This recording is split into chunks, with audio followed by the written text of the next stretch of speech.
हाँ, तो good afternoon to all of you. अब हम लोग पढ़ेंगे आज कि अभिक्षमता का मापन कैसे हो सकता है। अभिक्षमता क्या होती है? जैसा कि हमने पिछले क्लासरूम में भी आपको बताया कि अभिक्षमता का अर्थ होता है किसी विशिष्ट क्षेत्र में व्यक्ति की कार्यकुशलता या विशिष्ट योग्यता। ठीक है? विशिष्ट कार्यकुशलता या विशिष्ट योग्यता का मतलब होता है स्पेशल एबिलिटी या स्पेशल पोटेंशियलिटीज। यदि हमने बताया कोई व्यक्ति संगीत में बहुत अच्छा है तो हम बोल देते हैं कि वो संगीतज्ञ बन सकता है। अगर कोई व्यक्ति बहुत अच्छा मैथ्स लगाता है तो हम कहते हैं कि बहुत अच्छा इंजीनियर बन सकता है। किसी का इंटरेस्ट अगर बायो में है तो हम कहते हैं डॉक्टर बन सकता है। तो ये एक एग्जाम्पल है कि अगर किसी व्यक्ति के अंदर कोई क्षमता या उसके कार्य की कुशलता बहुत ज्यादा होती है तो वो उसकी अभिक्षमता कहलाती है। अभिक्षमता इंपॉर्टेंट क्यों? अगर हमको किसी व्यक्ति की अभिक्षमता के बारे में पता चल जाए तो हम उसके बारे में एक तरह का पूर्वानुमान कर सकते हैं।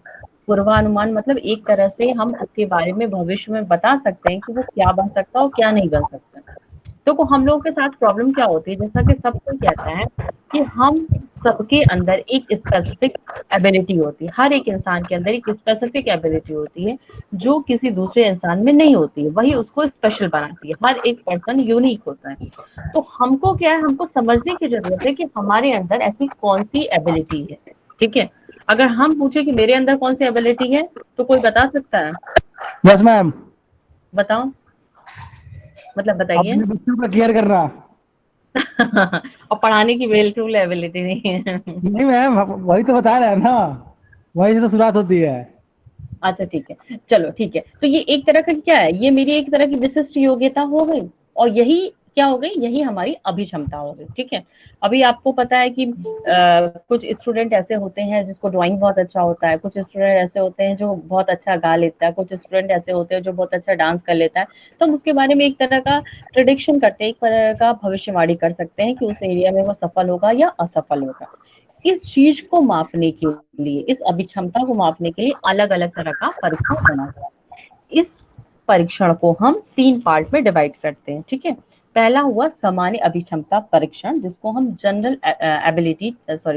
एप्टीट्यूड टेस्ट कहते हैं। दूसरा हुआ भेदक अभिक्षमता परीक्षण, जिसको हम डिफरेंशियल एप्टीट्यूड टेस्ट कहते हैं। ठीक है? और थर्ड हुआ आपका स्पेशल एप्टीट्यूड टेस्ट, जिसको हम कहते हैं विशिष्ट, स्पेशल का मतलब विशिष्ट हुआ, विशिष्ट अभिक्षमता परीक्षण। ठीक है? ये 3 परीक्षण है जो आपको पढ़ना है। ठीक है? आपके सिलेबस में जो हम काउंसलिंग स्किल की बात कर रहे हैं, जो आपका 5th पेपर बनता है आपका एमए 3rd सेमेस्टर का, उसका ये टॉपिक है। ठीक है? डिफरेंशियल एप्टीट्यूड टेस्ट, उसमें लिखा है डीएटी, वो आपको पढ़ना है। सामान्य अभिक्षमता परीक्षण यानी जो हमने सबसे पहले बताया जनरल एप्टीट्यूड टेस्ट क्या होता है। तो हमने बताया था कि जनरल एप्टीट्यूड टेस्ट मतलब ये होता है कि जब हम किसी व्यक्ति की सामान्य बुद्धि का मापन करते हैं, सामान्य मानसिक योग्यता का मापन करते हैं, तो उसको हम जनरल एप्टीट्यूड टेस्ट या सामान्य अभिक्षमता परीक्षण कहते हैं। इतनी बात समझ में आई आप सबको? ये एक तरह का बैकग्राउंड ही था जो आपने कल पढ़ा था, उसको मैंने आज रिपीट भी किया है। बताओ हाँ या ना, जल्दी बताओ। Yes ma'am. समझ में आ गई बात? जी यस मैम यस जी। मैम। Yes ma'am. सामान्य जी। अभिक्षमता परीक्षण का मतलब हुआ कि किसी भी व्यक्ति की सामान्य बुद्धि कैसी है, किसी भी व्यक्ति की सामान्य मानसिक योग्यता कैसी है, किसी भी व्यक्ति की जो सामान्य सीखने की योग्यता है वो कैसी। सामान्य सीखने की योग्यता मतलब अगर किसी स्टूडेंट को 5 या 7 पेपर पढ़ाया जा रहा है, 5 या 7 सब्जेक्ट पढ़ाया जा रहा है, तो उसमें उसका ओवरऑल जितना नंबर आता है उस बेसिस पे हम बता देते हैं कि वो स्टूडेंट की बुद्धि इतनी है। जैसे अगर मान लीजिए आपके क्लासरूम में आप छोटे बच्चों को पढ़ा रहे हैं, आपके क्लासरूम में जो एक बच्चा है जिसका हर सब्जेक्ट में एबव 75% मार्क्स आता है, तो आप बोलोगे कि वो व्यक्ति, वो जो बच्चा है उसकी मेंटल एबिलिटी बहुत अच्छी है। ये आपने बता दिया। तो इसको हम कहेंगे सामान्य अभिक्षमता परीक्षण, जब आप ओवरऑल सबके बारे में एक तरह का निर्णय ले लेते हो, सामान्य बुद्धि के बारे में बता देते हो, उसको सामान्य अभिक्षमता परीक्षण कहते हैं। ठीक है? कॉलेजेस में, स्कूल्स में जो एग्जाम्स होते हैं ये इसका ही एग्जाम्पल है। ठीक? सेकंड होता है डिफरेंशियल एप्टीट्यूड टेस्ट यानी भेदक अभिक्षमता परीक्षण। भेदक अभिक्षमता परीक्षण है बेसिकली एक तरह का बैटरी टाइप टेस्ट है, यानी ये एक परीक्षण नहीं है बल्कि इस एक परीक्षण में बहुत छोटे छोटे उप परीक्षण भी होते हैं, सब टेस्ट भी होते हैं। इसका मतलब ये होता है कि इसके अंतर्गत आपके विशिष्ट क्षेत्र में आपकी कार्यकुशलता का अनुभव देखा जाता है या विशिष्ट क्षेत्र में आपने किस कार्य में कितना नंबर लाया, कितना आपने सीखा, उसका अध्ययन किया जाता है। अब जैसे क्या हुआ कि जब हम ये मापना चाहें कि आपने आंकिक क्षमता कितनी है, या ये मापना चाहें कि आपके अंदर शाब्दिक तर्क करने की योग्यता कितनी है, आपका लैंग्वेज यूज़ यानी कि आप कौन-सी भाषा का इस्तेमाल बहुत अच्छी तरीके से कर पाते हो, आपकी किस भाषा के ऊपर आपका कमांड ज़्यादा है। तो ये क्या हुआ, एक तरह का अलग-अलग सब टेस्ट हो गया। तो इसको हम और इस सब टेस्ट के द्वारा आपकी विशिष्ट योग्यता का मापन हो गया और आप एक तरह से उन सब के बीच विभेद कर सकते हो। जैसे किसी बच्चे ने अगर स्टैट्स में ज़्यादा नंबर प्राप्त किया, ठीक है, और वाइवा में कम नंबर प्राप्त किया, तो आप ये कह सकते हो कि उसका न्यूमेरिकल एबिलिटी बहुत अच्छा है, बट उसका जो कहेंगे भाषा संबंधी जो अभिक्षमता है वो कम है। क्यों? क्योंकि हो सकता है कि वो भाषा संबंधी अभिक्षमता का मतलब कि वो चीज़ों को बोल नहीं पा रहा है, उसको आता सब चीज़ है लेकिन बोल नहीं पाता। दैट मीन्स कि उसकी भाषा संबंधी जो क्षमता है वो कम है। हम आपसे क्वेश्चन क्यों पूछते हैं? क्यों? क्योंकि मेरा मतलब ये मकसद ये होता है कि आपके अंदर भाषा संबंधी क्षमता विकसित हो जाए। आप देखोगे कि हर ने टेस्ट दिया, हर एक स्टूडेंट ने टेस्ट दिया, बट टेस्ट में आप देखोगे एक्चुअल में नीतीश का नंबर से ज्यादा नीतीश का आंसर सबसे परफेक्ट आपको क्यों लगा? आप बता सकते हो? कोई स्टूडेंट बता सकता है? क्योंकि मैम वो उसे जो आंसर दिए, आंसर तो सभी लोगों ने दिए, लेकिन उनका जो लेकिन आंसर उसका देने का भाषा पे कमांड तरीका। था। क्यों भाषा पे हाँ, कमांड हो गया? क्योंकि वो पढ़ाता है, स्टूडेंट पढ़ाता को है। कोचिंग देता है, ठीक है। उसके पास साइकोलॉजी का एक बेस तैयार है। हम आपको जी अगर कोई चीज समझा पाते हैं, उसका कारण ये है कि मेरे पीछे मेरा 15 साल का एक्सपीरियंस और मेरी 15 साल की कड़ी मेहनत है, जी मैम। ठीक है।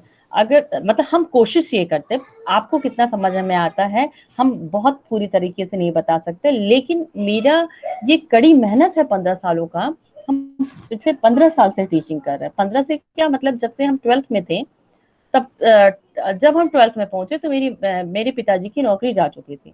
तो हम लोगों को क्या करना था, अगर पढ़ाई करना है तो आप कमाओ और पढ़ाई करो, कोई किसी तरह का कोई रिस्ट्रिक्शन नहीं था, ठीक है।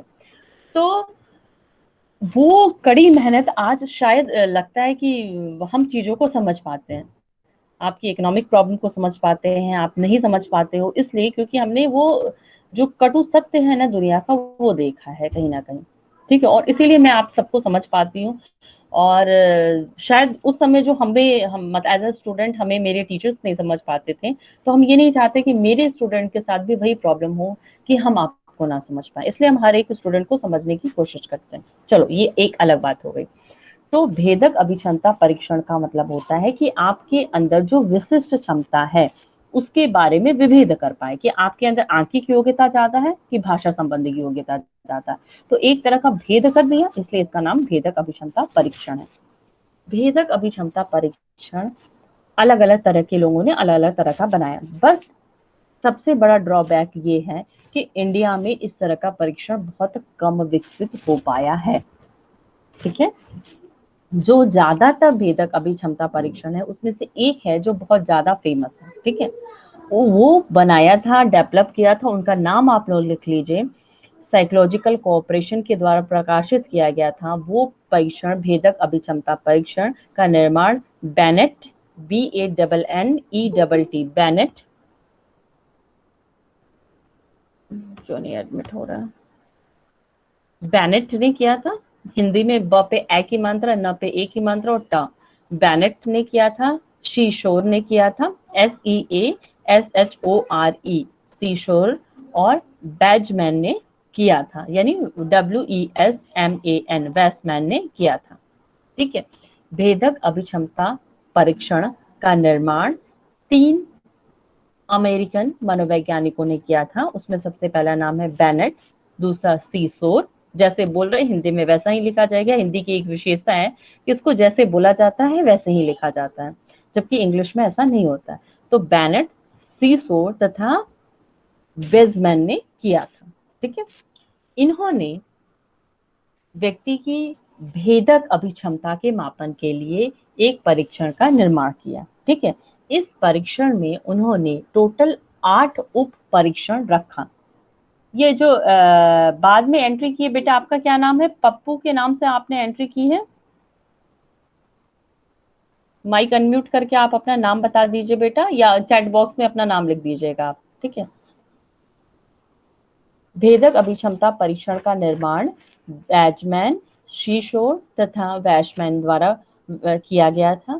ठीक, ये कक्षा 8 से लेके कक्षा 12 तक के छात्रों के भेदक अभिक्षमता का मापन करता है। ठीक है, इस परीक्षण में टोटल ये जो परीक्षण है भेदक अभिक्षमता परीक्षण, इसमें 8 उप परीक्षण है। ठीक है, इसको नोट करते जाइएगा कि मेनली इसमें क्या भेदक अभिक्षमता परीक्षण मैम एक का। बार फिर बोलिएगा।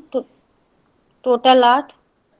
एक सेकंड बेटा, फिर जो है थोड़ा फ्लैक्चुएट हो रहा है, हम कैमरा अपना ऑफ कर रहे हैं बस। केवल भेदक अभिक्षमता परीक्षण का निर्माण बेनेट, सीशोर तथा बैचमैन ने किया था।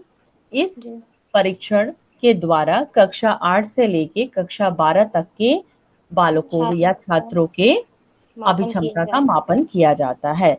इस उप परीक्षण को हम 2 भागों में बांटते हैं। ठीक है, पहला भाग होता है, इस भाग को उन्होंने एस टेस्ट दिया और दूसरे भाग का नाम उन्होंने टी टेस्ट दिया। यानी इस परीक्षण के 2 फॉर्म होते हैं, एक एस टेस्ट होता है या एस फॉर्म होता है और दूसरा टी फॉर्म होता है। ठीक है, एस और टी, एस फॉर स्नेक और टी फॉर टाइगर। ठीक है, 2 फॉर्म होते हैं, एक एस होता है और एक टी होता है। ठीक है, इस परीक्षण माला में 8 उप परीक्षण हैं। ठीक, 8 उप परीक्षण में सबके नाम आप लोग लिख लीजिए और वो याद होने चाहिए, हर एक बच्चे को उसका नाम याद होना चाहिए।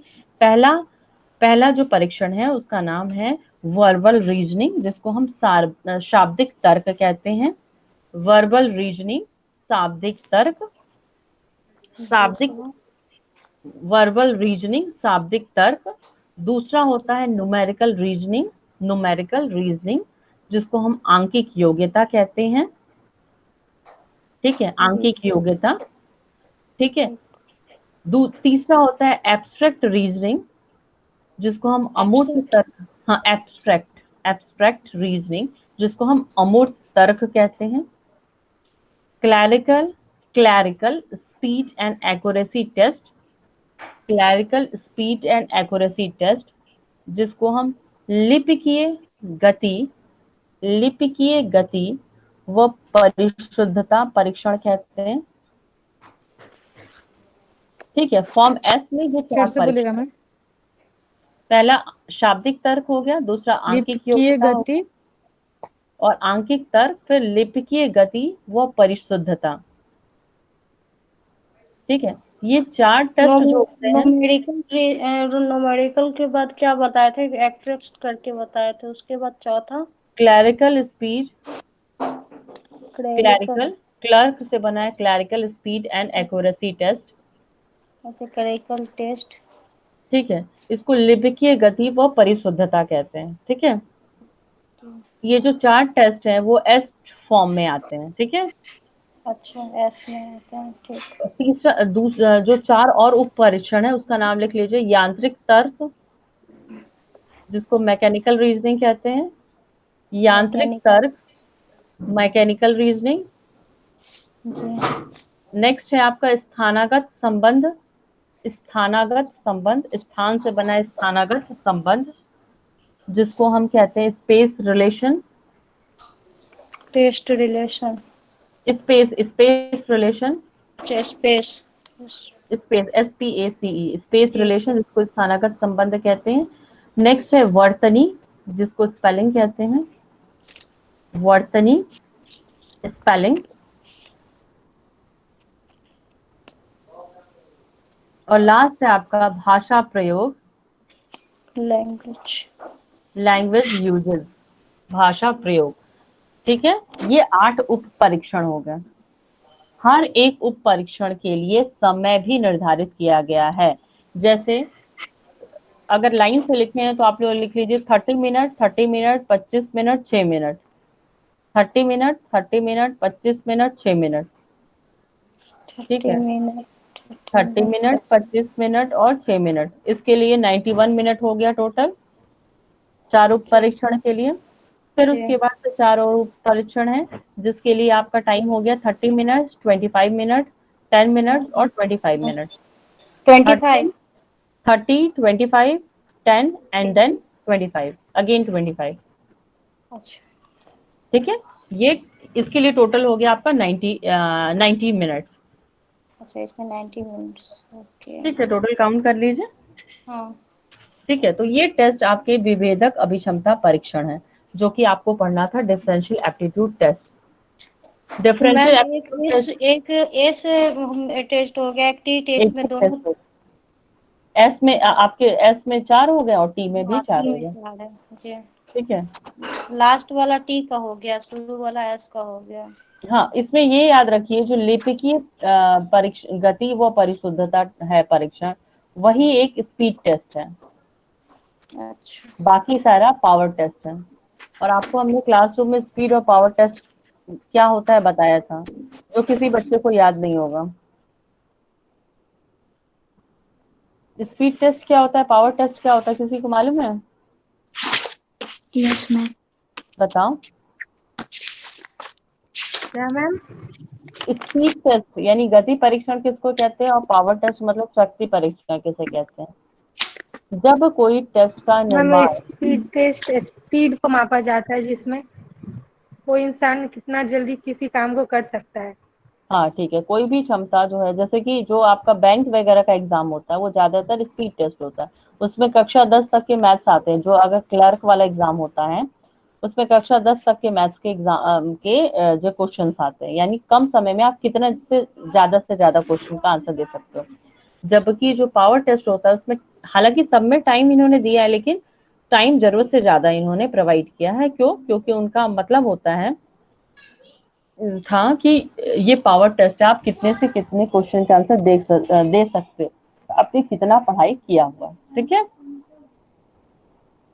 तो ये याद रहेगा, भेदक अभिक्षमता परीक्षण, यही आपको अभिक्षमता परीक्षण पढ़ना था। और लास्ट आपका जो है विशिष्ट अभिक्षमता परीक्षण, जिसको स्पेशल एप्टीट्यूड टेस्ट कहते हैं, इसमें आपकी स्पेशल एबिलिटी का टेस्ट होता है, यानी जैसे आपकी संगीत के अंदर प्रतिभा है या नहीं, तो उसमें अलग अलग टेस्ट बनाए जाते हैं। संगीत की प्रतिभा का अध्ययन करने के लिए अलग से टेस्ट बने हैं, आपके कला का प्रतिभा का पता लगाने के लिए अलग से टेस्ट बने हैं, आपके अंदर अगर लिपिकीय क्षमता है उसके लिए, क्लरिकल एबिलिटी के लिए अलग से टेस्ट बने हैं, मेडिकल एबिलिटी के लिए अलग से टेस्ट बने हैं, लॉ एबिलिटी के लिए अलग से टेस्ट बने हैं। यानी कि जब किसी भी महाविद्यालय में अगर आपको लॉ में एडमिशन लेना होता है तो लॉ से संबंधित क्वेश्चन पूछे जाते हैं ना। लॉ में जाना है यानी कि कानून की संबंधित पढ़ाई करनी है। ठीक है, तो लॉ से संबंधित क्वेश्चन पूछे जाते हैं, तो वो आपके लॉ की योग्यता का मापन करती है। मेडिकल टेस्ट में आप जाते हैं, जो नीट का रिजल्ट का निकला, तो नीट टेस्ट है क्या? मेडिकल में एडमिशन लेने के लिए, तो जो नीट टेस्ट है मेडिकल में एडमिशन लेने के लिए, ये आपकी क्या हो गई, कौन सी क्षमता का मापन कर लिया? मेडिकल क्षमता का मापन कर लिया। तो ये स्पेशल एप्टीट्यूड टेस्ट का एग्जाम्पल हो गया। आ गई बात समझ में? सामान्य का मतलब होता है ओवरऑल, आपके अंदर क्या है। डिफरेंशियल मतलब आपके अंदर आंकिक है, मतलब शब्दों का प्रयोग अच्छा कर लेते हो, कि अंकों का प्रयोग अच्छा कर लेते हो, कि स्पेलिंग की एबिलिटी अच्छी है। इस चीज को मापन करने के लिए डिफरेंशियल एप्टीट्यूड टेस्ट है। और स्पेशल एप्टीट्यूड टेस्ट जो है आपकी स्पेशल एबिलिटी का पता लगाता है। जैसे अगर आपको साइंस में जाना है, अगर आपको बीएससी करना होता है या बीए करना होता है या बीकॉम करना होता है, तो सब में एक एंट्रेंस टेस्ट होता है ना बेटा। तो जो एंट्रेंस टेस्ट हो गया, तो वो एक तरह का विशिष्ट अभिक्षमता परीक्षण हो गया। विशिष्ट मतलब स्पेशल, यानी कि जब आपको बीएससी में एडमिशन लेना होता है तो साइंस से रिलेटेड क्वेश्चन पूछे जाते हैं। बीएससी में अगर एडमिशन लेना है तो आपको साइंस से रिलेटेड क्वेश्चन पूछे जाएंगे। अगर बीकॉम में एडमिशन लेना है तो आपको कॉमर्स से रिलेटेड क्वेश्चन पूछे जाएंगे। अगर बीए में एडमिशन लेना है तो सोशल स्टडीज से रिलेटेड क्वेश्चन पूछे जाएंगे। तो ये आपकी विशिष्ट यानी स्पेशल क्षमता का मापन कर लेगा। ठीक है, और भेदक का मतलब ये होता है कि आपके अंदर आंकिक योग्यता है कि नहीं, शाब्दिक योग्यता है कि नहीं, आपके अंदर स्पेलिंग योग्यता है कि नहीं, आपके अंदर लैंग्वेज योग्यता है या नहीं। इसका मापन करने के लिए डिफरेंशियल एप्टीट्यूड टेस्ट हो गया। और एक सामान्य बुद्धि के मापन के लिए सामान्य अभिक्षमता परीक्षण हो गया। कुछ समझ में आया कि नहीं? जी मैम। Yes ma'am. इतना मेरे पर्टिकुलर जब मेहनत करने के बाद से आप लोग धीमे आवाज में कहते हो यस मैम तुमको नहीं समझ में आता है। 3 तरह का टेस्ट बना है। 3 तरह का परीक्षण बना है। एक है जनरल, दूसरा है डिफरेंशियल और तीसरा है स्पेशल। जनरल में जनरल इंटेलिजेंस का मापन, विशिष्ट में आपकी विशिष्ट योग्यता, सॉरी डिफरेंशियल में डिफरेंशियल योग्यता, ठीक है। डिफरेंशियल यानी भाषा, अंकगणितीय योग्यता, वर्तनी संबंधी योग्यता, इसका वो। और स्पेशल में आपके अंदर स्पेशल एबिलिटी यानी medical ability, music ability, law ability, और कौन सी एबिलिटी होती है, ड्राइंग एबिलिटी, इन सब का जब स्टडी की जाती है तो अब ये स्पेशल हो गया। ठीक है, नोट्स देंगे तो और चीजें समझ में आ जाएंगी। अभी जो समझाया वो समझ में आ गया? कोई problem?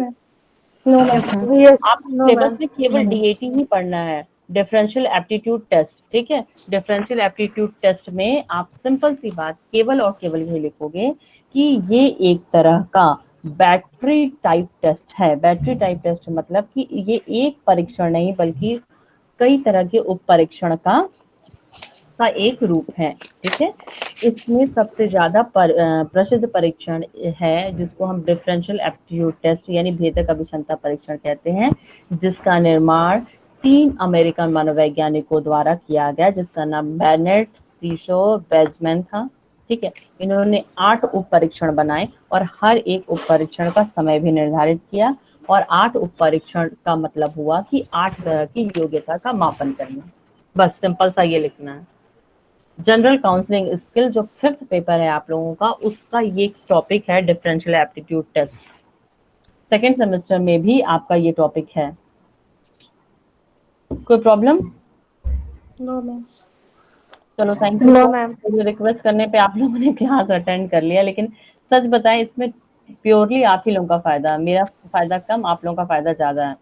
Yes ma'am. Yes, ma'am. तो तबियत अपना सही करो, एग्जाम के टाइम तबियत मत बेकार करो, ठीक है। ठीक है। ये एक टॉपिक खत्म हो गया, इस पे हम नोट्स जो है अभी आप लोगों को भेज देंगे। और किसी स्टूडेंट को कोई प्रॉब्लम? कोई हाँ या ना में नहीं बोलता है, शिल्पी सुरभि के अलावा। एक ऋतु भी बोलती है आजकल, अंकिता कभी कभी बोलती है। नीरज कोई प्रॉब्लम? मैम हमें तो तनुश्री भी बोलती है। नीरज कोई प्रॉब्लम? बेटा समझ में आई कि नहीं बात? Yes ma'am. पक्का ना? नोट्स दे देंगे तो पढ़ के लिख लोगे ना? जी मैम। जनरल काउंसलिंग स्किल में यही वाला क्वेश्चन देंगे, डिफरेंशियल एप्टीट्यूड टेस्ट, और आप लोगों को ये आंसर बताना भी है, इसके बारे में क्वेश्चन भी पूछेंगे, ठीक है। Yes ma'am. Yes, आज ma'am. हम क्या जी, करेंगे, ma'am. आज की अटेंडेंस मुझे चाहिए। पप्पू कुमार से किसकी आईडी है?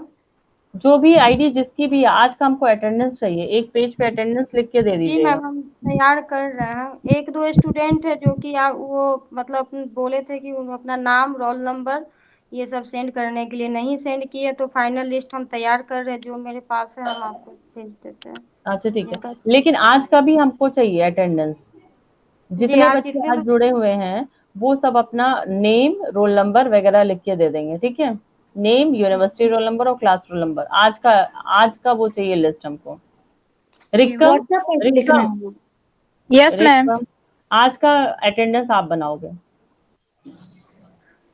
सब बच्चे, हाँ व्हाट्सएप पे करना है। तो सारे बच्चे जब अपना अटेंडेंस दे देंगे, सबको टाइम मिलता है 3 बजे तक अपना अटेंडेंस भेजने का, ठीक है। 3 बजे तक तुम एक पेपर में स्टूडेंट के नेम, उनका रोल नंबर लिख के दे दोगे, ठीक है। Yes ma'am. 3 बजे के बाद कोई भेजेगा तो उसका मत एक्सेप्ट करना, 3 बजे तक हमको भेज देना। Thank you so much. 4 minute आपका अधिक ले लिया मैंने बोला था आधे घंटे का। कोई बात नहीं। चलो ठीक है, ओके बेटा, bye. Thank you, ma'am. Please Thank you, ma'am. Thank you ma'am. Thank you ma'am. Thank you ma'am.